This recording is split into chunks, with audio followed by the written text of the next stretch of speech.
Lost in a world of specs trying to find a new laptop for your proud student? Here's a rapid-fire course on everything you need to know to buy the perfect laptop.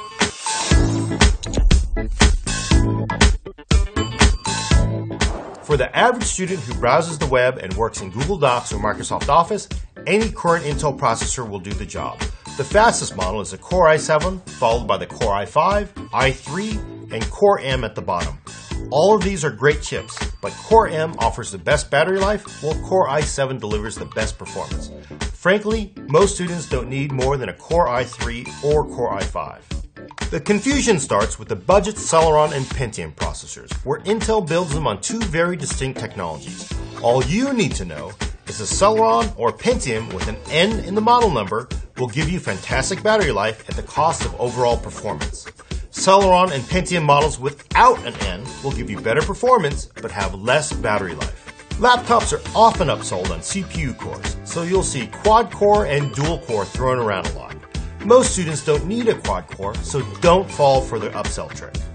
In convertible tablets that turn into laptops, you'll find mostly Atom processors. The Z series is the most common and fine, but it's slow. The new Atom X7 or X5 is better, but very difficult to find right now. How much RAM do you really need? This one is easy. Don't buy less than 2 gigs and don't buy more than 8 gigs. In fact, 2 gigs isn't even recommended unless you're on a really tight budget. The sweet spot is actually 4 gigs, with 8 gigs preferred for people who like to have a lot open on the screen at once. Anything else is a waste, and anything less is a big mistake. The best thing you can do for your student is buy a laptop with a solid-state drive or SSD. It'll make everything just run faster.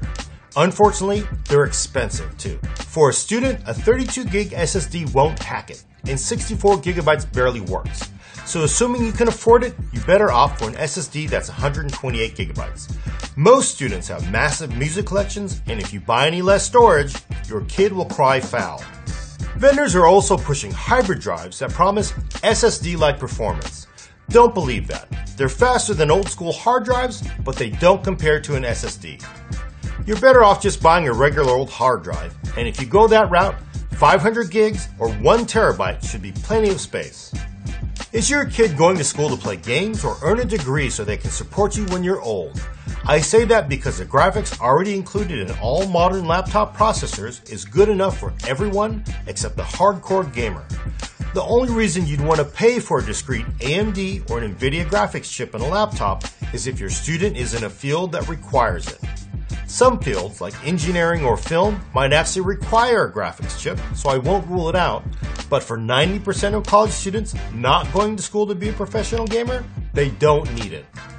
Most laptops with discrete graphics are also heavier, bigger, and have a shorter battery life. For most students who do PowerPoint, Word, Google Docs, and web browsing, an HD resolution of 1366 by 768 is actually easier on the eyes, especially on a small screen. That said, this smaller resolution limits the number of open windows you can fit on the screen. For this reason, I think the sweet spot is 1920 by 1080, or what's commonly called FHD or Full HD resolution.